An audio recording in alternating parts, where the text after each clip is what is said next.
एक रात का समय था। 5 स्टार होटल रॉयल ऑर्चर्ड के पिछले गेट पर कचरे से भरी गाड़ियां लगातार आती जाती थीं। उसी कोने में एक पतली, कमजोर, कांपती हुई लड़की जमीन पर बैठी थी। अनाया। 2 दिन से उसने ज्यादा कुछ नहीं खाया था। भूख और दर्द से उसका हाल बेहाल हो चुका था। लेकिन आज सबसे बड़ा घाव उसका पेट नहीं, उसकी इज्जत थी। कुछ देर पहले एक आदमी ने उसे कोने में घेर कर कहा था, चलो मेरे साथ, 2000 दूंगा, बस एक रात का काम है, समझ तो रही हो? अनाया ने कांपते हुए कहा था, मैं कोई ऐसी लड़की नहीं हूं, भूखी हूं, बेशर्म नहीं। और वह आदमी उसे छेड़ते हुए चला गया, पीछे गंदी नजरें छोड़कर। अनाया वहीं बैठी रो रही थी कि तभी एक लाल कार होटल के पीछे आकर रुकी। दरवाजा खुला और बाहर उतरा आर्यन राठौड़, होटल मालिक का बेटा, शहर का सबसे अमीर वारिस। वह फोन पर किसी से झगड़ रहा था। डैड, मैं बिजनेस होटल जैसा नहीं चलाऊंगा, मैं कोई मिलावटी सामान अपने ग्राहक को नहीं खिला सकता, प्लीज आप बात को समझ रहे हैं ना? वह फोन काटकर उलझा हुआ आगे बढ़ा ही था कि उसकी नजर अनाया पर पड़ी।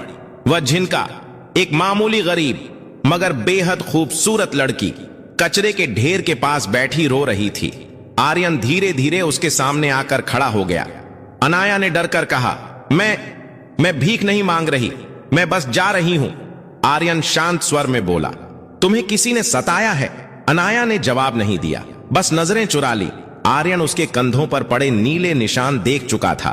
उसके मन में हल्का सा दर्द उठा। उसने जेब से पैसे निकालने की कोशिश की, आदत थी उसकी, लेकिन फिर रुका। वह झुककर बैठ गया और पूछा, खाना खाओगी? अनाया चौंकी। उसी सवाल ने अभी कुछ देर पहले उसकी आत्मा को चोट पहुंचाई थी, लेकिन इस आवाज में हवस नहीं, चिंता थी।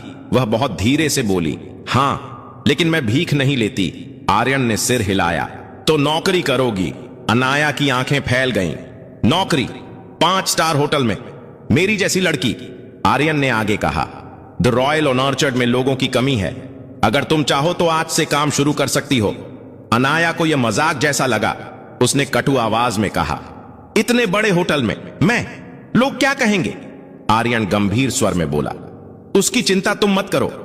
अनाया चुप रह गई। आर्यन ने अपना हाथ बढ़ाया, चलो। अनाया के दिल में दर्जनों डर उठे। कहीं जाल तो नहीं, कहीं पहले वाले आदमी जैसी बात तो नहीं। लेकिन आर्यन की आंखों में वह बात नहीं थी। अचानक वह बोली, मुझे कुछ नहीं आता। आर्यन ने हल्की मुस्कान दी, ठीक है, तुमको सिखाया जाएगा।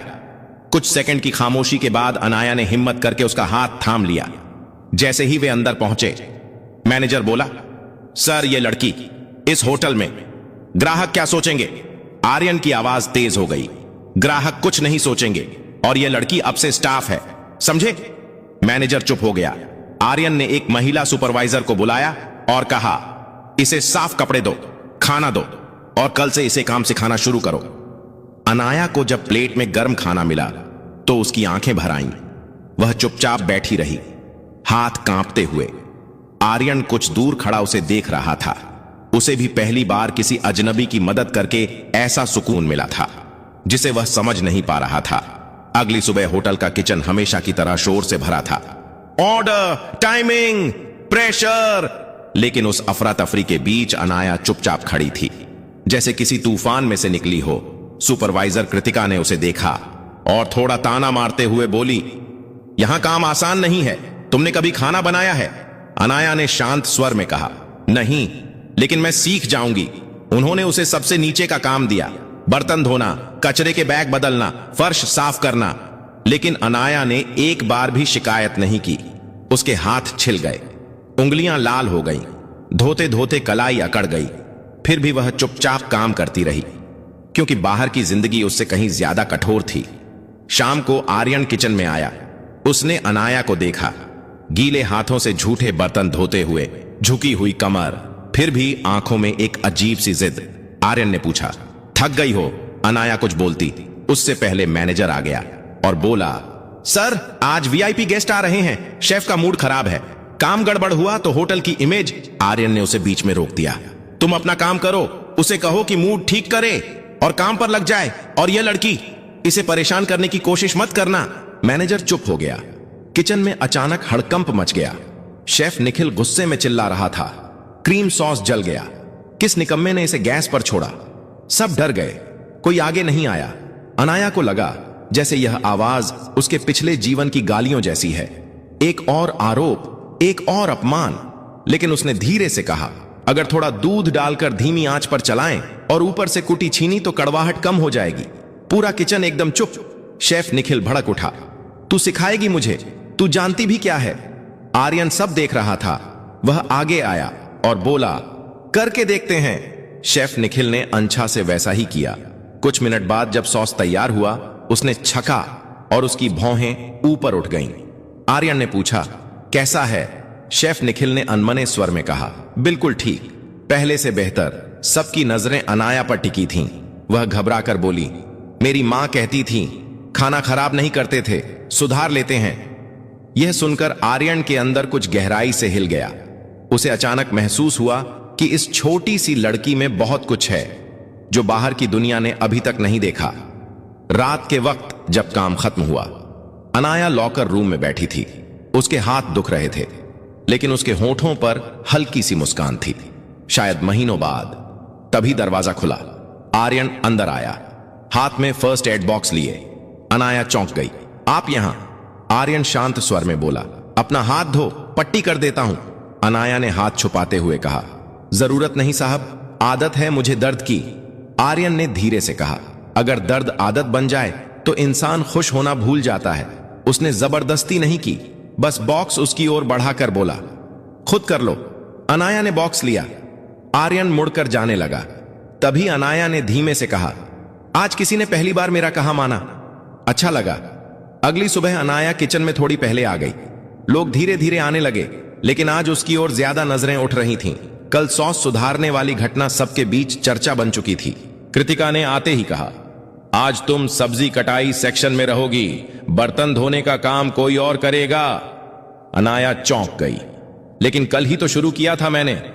कृतिका ने हल्की झुंझुलाहट में कहा, देखो, जिन लोगों में दिमाग होता है उन्हें आगे रखना पड़ता है, अब काटो। अनाया ने सर झुकाकर कहा, ठीक है। वह सब्जियां काटने लगी। उसके हाथ तेज थे, पर ध्यान और तेज था। शेफ निखिल दूर से सब देख रहा था। कल की बात से उसका अहंकार चोट खाया था, पर आज वह अनाया में कुछ अलग महसूस कर रहा था। कुछ देर बाद उसने कड़वी आवाज में कहा, अरे लड़की, ऐसे नहीं कटता शिमला मिर्च, ये होटल है, सड़क का ठेला नहीं। अनाया ने तुरंत चाकू नीचे रखा और बोली, आप दिखा दीजिए, मैं वैसा कर लूंगी। निखिल को उम्मीद नहीं थी कि वह बहस नहीं करेगी। वह बोला, चलो ऐसे। अनाया ध्यान से देखती रही, फिर दोबारा काट कर दिखाई। इस बार शेफ निखिल ने अंछा से कहा, हम ठीक हैं। दोपहर में अचानक हॉल से आवाज आई, ऑर्डर रद्द कर दो, ये क्या बना दिया तुम लोगों ने, वीआईपी गेस्ट। किचन में घुस आया। हर कोई डर गया। निखिल आगे बढ़ा, सर क्या दिक्कत हुई? गेस्ट ने प्लेट मेज पर पटक दी, ये पास्ता ओवरकुक्ड है, ये 5 स्टार होटल है या चैरिटी किचन। सन्नाटा छा गया। आर्यन भी उसी समय अंदर आया और बोला, सर मैं देख लेता हूं, आपको नया डिश मिलता है, 2 मिनट। गेस्ट गुस्से से बाहर चला गया। निखिल तनाव में पैर पटकते हुए बोला, अब इस हालत में 2 मिनट में नया पास्ता कैसे बनेगा? अनाया आगे आई, मेरे पास एक आइडिया है। निखिल भड़क उठा, अब यह भी बोल देगी कि इटालियन खाना भी बनाना आता है। अनाया ने दृढ़ता से कहा, मुझे ना इटालियन पता है ना पास्ता, पर बिगड़े हुए खाने को कैसे सही करना है यह पता है। आर्यन ने कहा, बोलो। अनाया ने पास्ता उठाया, उसकी बनावट देखी, छकी और बोली, इसमें जो बेस मसाला है वह हमारे वाला नहीं है, किसी ने गलती से स्टॉक रूम का पुराना मसाला उठा लिया है। निखिल डर गया, क्या? तुम कैसे पहचान पाई? अनाया ने कहा, जो मसाले मैंने बनाए थे उनमें हल्की खुशबू थी, इसमें नहीं है, यह कच्चा है। आर्यन ने तुरंत आदेश दिया, नया बेस बनाओ अभी। निखिल बोला, पर इतना जल्दी? अनाया धीमे स्वर में बोली, मैं बना दूं। निखिल, मैनेजर, सब चौंक गए। आर्यन तुरंत बोला, yes, go ahead. Anaya kitchen के बीच में खड़ी हुई, उसके हाथ तेजी से चले। मसाले, तेल, जड़ी बूटियां, उसका हर मूवमेंट ऐसा जैसे किसी को याद करके बना रही हो, शायद अपनी मां को। निखिल उसे देखता रहा। 2 मिनट बाद उसने बेस छका और पूरी तरह रुक गया। यह तो बिल्कुल होटल के सिग्नेचर जैसा है। आर्यन के चेहरे पर गर्व और राहत दोनों थे। नया खाना तैयार हुआ। गेस्ट ने चखा और मुस्कुराकर कहा, अब ठीक है, वेरी गुड। राहत की लहर पूरे किचन में दौड़ गई। आर्यन ने अनाया से कहा, तुमने आज फिर सब बचा लिया। अनाया ने बहुत धीरे से कहा, मैं बस यह चाहती हूं कि कोई मेरे काम को देखे, मेरे अतीत को नहीं। आर्यन ने उसकी ओर झुककर कहा, तुम्हारा अतीत सिर्फ तुम्हारा है, लेकिन तुम्हारा भविष्य? अनाया ने पूछा। क्या? आर्यन ने नरम आवाज में कहा, वह अब बदलने वाला है। उस रात दोनों की आंखों में कुछ नया जन्म ले चुका था, पर दोनों में से कोई स्वीकार करने की हिम्मत नहीं कर रहा था। इवेंट के अगले दिन होटल में सब कुछ सामान्य था, लेकिन अनाया के चारों तरफ एक अजीब सी फुसफुसाहट थी। इज्जत और शक दोनों का मिला जुला रूप। कृतिका उसके पास आई और हल्की मुस्कान के साथ बोली, कल अच्छा काम किया। अनाया ने कहा, मैं बस अपना हिस्सा निभा रही थी। कृतिका ने उसे गौर से देखा। तुम्हारे अंदर कुछ अलग है गर्ल। अनाया जवाब देने ही वाली थी कि मैनेजर ने उसे आवाज दी, तुम्हें आर्यन सर के केबिन में बुलाया है। वह धीरे धीरे केबिन पहुंची। दरवाजा आधा खुला था। भीतर आर्यन किसी पर फोन पर गुस्सा कर रहा था। मैंने कहा था उससे दूर रहो, उसे परेशान करने की हिम्मत कैसे हुई? अनाया ठिठक गई। यह बात क्या उसके बारे में थी? आर्यन ने जैसे ही उसे देखा, खुद को संभाल लिया और फोन काट दिया। अंदर आओ। अनाया चुपचाप बैठ गई। आर्यन कुछ सेकंड उसे देखता रहा, फिर सीधे मुद्दे पर आया। स्टाफ में कुछ लोग तुम्हारे बारे में गलत बातें फैला रहे हैं। मैं चाहता हूं कि तुम जानो, उसमें तुम्हारी कोई गलती नहीं है। अनाया ने धीमे स्वर में कहा, मैं ऐसी बातें सुनने की आदी हूं, लेकिन मैं नहीं। आर्यन का स्वर थोड़ा कड़ा था। मैं नहीं चाहता कोई तुम्हें चोट पहुंचाए। अनाया उसके इस लहजे पर असहज हुई। आप ऐसा क्यों महसूस करते हैं? आर्यन ने निगाहें उससे हटाई। कुछ देर बाद बोला, क्योंकि तुम इस जगह की नहीं लगती। तुम किसी और तरह की जिंदगी की हकदार हो। अनाया ने पहली बार उस पर आवाज उठाई। हक? मुझे कौन सा हक मिला है जिंदगी में? आर्यन चुप हो गया। अनाया की आवाज थोड़ी कांप रही थी, पर उसमें दृढ़ता थी। मैं यहां नौकरी करने आई हूं, किसी की दया पर जीने नहीं। आर्यन ने धीरे से कहा, तुम गलत समझ रही हो तो सही समझाइए। इन दो वाक्यों के बीच हवा भारी हो गई। आर्यन ने गहरी सांस ली और बोला, तुम्हारी क्षमता मुझे दिखती है, बस इतना ही। अनाया ने सिर झुका लिया। दोनों के बीच अनकहा तनाव तैरता रहा और उस अपरिभाषित भाव के डर से आर्यन ने बात बदल दी। शेफ निखिल को तुमसे बात करनी है, जाओ। अनाया उठ गई, लेकिन बाहर निकलते हुए उसके कदम धीमे थे, जैसे कुछ पीछे खींच रहा हो। किचन में शेफ निखिल सरप्राइजिंगली शांत था। उसने अनाया को कुर्सी पर बैठने को कहा। कल जो तुमने किया, उसके बाद मेरे पास तुम्हें रोकने का कोई कारण नहीं है। अनाया समझ नहीं पाई, किस चीज से रोकने का? निखिल ने एक फाइल उसकी ओर बढ़ाई। ट्रेनिंग को छोड़कर सीधे जूनियर कुक की पोजीशन, यह प्रमोशन है तुम्हारे लिए। अनाया स्तब्ध रह गई, शब्द उसके गले में अटक गए। निखिल ने मुस्कुराते हुए कहा, डर मत, तुम योग्य हो। अनाया ने फाइल पकड़ी और पूछा, आर्यन सर को पता है? निखिल ने उत्तर दिया। विचार उन्हीं का था, लेकिन फैसला मेरा। अनाया फाइल लेकर बाहर निकली। दिल भारी भी था और हल्का भी। रात में वह अकेली लॉकर रूम में बैठी फाइल देख रही थी। उन्हीं पन्नों के बीच जैसे उसका अतीत भी दबा था। अगली सुबह होटल के किचन में माहौल अलग था। सब जानते थे कि अनाया अब जूनियर कुक है, वही लड़की जिसे कुछ दिनों पहले सेट डीडीए चेक पर खाने को तरसती थी। कुछ लोग चुप थे, कुछ तारीफ कर रहे थे और कुछ ईर्ष्या से जल रहे थे, लेकिन अनाया शांत थी, जैसे वह खुद भी अभी इस बदलाव पर यकीन नहीं कर पा रही थी। कृतिका उसके पास आई। कभी सोचा था तुम्हें देखकर मुझे गर्व होगा? अनाया मुस्कुरा दी। कभी सोचा नहीं था कि मैं मुस्कुरा पाऊंगी। दोनों के बीच पहली बार एक सच्ची दोस्ती की शुरुआत हुई। दोपहर तक काम सामान्य था, लेकिन आर्यन पूरी सुबह किचन के आसपास ही मंडरा रहा था। नजरें अनाया पर टिक जाती, फिर वह खुद को रोक लेता। शाम तक अनाया ने नया डिश बनाया, सिग्नेचर ट्विस्ट के साथ। शेफ निखिल ने चखा और कहा, यह सिर्फ अच्छा नहीं, यह याद रहने वाला है। अनाया ने फाइल सीने से लगाई। पहली बार उसे लगा वह कहीं पहुंच रही है, लेकिन इसी बीच एक अनचाहा मेहमान होटल में दाखिल हुआ। एक आदमी, गंदा, बिखरा हुआ, शराब की बदबू लिए। उसकी आंखें लाल थीं, चाल लड़खड़ाई हुई। वह सीधे किचन की ओर बढ़ा। अनाया ने जैसे ही उसे देखा, उसके पैरों तले जमीन खिसक गई। वह उसका सौतेला चाचा था, वही आदमी जिसने उसकी मां को सालों तक डराया, वही जिसने उसे घर से निकाल दिया था, वही जिससे बचकर वह शहर भागी थी। उसने ऊंची आवाज में कहा, ओए, यहां छिपी बैठी है तू? किचन में सब रुक गए। आर्यन दूर से भागकर आया। कौन हो तुम? उसने कढ़ाई से पूछा। चाचा ने हंसते हुए कहा, मैं इसका खूनी रिश्ता हूं और यह लड़की मेरे पैसों की देनदार है। अनाया कांप गई, शब्द नहीं निकल पाए। आर्यन उसके आगे खड़ा हो गया। यहां से निकल जाओ अभी। चाचा गुर्राया, तू कौन होता है बीच में बोलने वाला? आर्यन की आवाज और सख्त हो गई, मैं इस होटल का मालिक हूं। अनाया का दिल रुक सा गया, लेकिन चाचा चीखा, यह मेरी चीज है। ठीक उसी क्षण अनाया चिल्ला पड़ी। उसकी आवाज पहली बार इतनी तेज थी, मैं किसी की चीज नहीं हूं, आपकी कैदी नहीं, मैं कहीं नहीं जा रही। पूरे किचन में सन्नाटा छा गया। अनाया के हाथ कांप रहे थे, पर आवाज मजबूत थी। चाचा उसके पास बढ़ा, लेकिन आर्यन ने उसका रास्ता रोक लिया।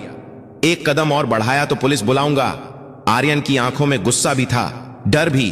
अनाया के लिए उसी पल सिक्योरिटी आ गई और उस आदमी को बाहर ले गई।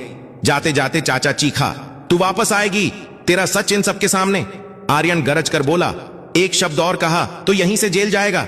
दरवाजा बंद हुआ और बाहर खामोशी फैल गई। अनाया वहीं खड़ी रह गई, सांसें तेज, आंखें नम। आर्यन उसके करीब आया, बहुत धीमी और नरम आवाज में पूछा, तुम ठीक हो? अनाया ने सिर हिलाया। झूठ में आंसू उसके गालों पर गिर पड़े। आर्यन ने उसके आंसू पोंछने की कोशिश नहीं की, बस उसके सामने खड़ा रहा, जैसे कहना चाहता हो कि वह अकेली नहीं है। अनाया फुसफुसाई, मैं यहां से फिर जाने से डरती हूं। आर्यन ने उसकी आंखों में देखते हुए कहा, तो मत जाओ, यह जगह अब तुम्हारी है और मैं भी। अनाया रुक गई। आप? आर्यन ने बिना हिचक के कहा, हां, मैं तुम्हारी तरफ खड़ा रहूंगा, चाहे तुम मुझे कहीं भी रखो। कुछ सेकंड दोनों चुप रहे। फिर अनाया ने बहुत धीरे से कहा, मुझे भरोसा करना नहीं आता। आर्यन ने हल्की मुस्कान के साथ कहा, मैं इंतजार कर लूंगा, जितना भी समय लगे। अनाया ने पहली बार खुद से यह स्वीकार किया कि वह इस आदमी से दूर नहीं रह सकती, और पूरे जीवन में पहली बार उसे सुरक्षा, इज्जत और अपनापन एक ही जगह मिला था। 2 कदम आगे बढ़कर उसने कहा, मैं कोशिश करूंगी। आर्यन के चेहरे पर वह मुस्कान उभरी जो उसने किसी के लिए सालों से नहीं दी थी।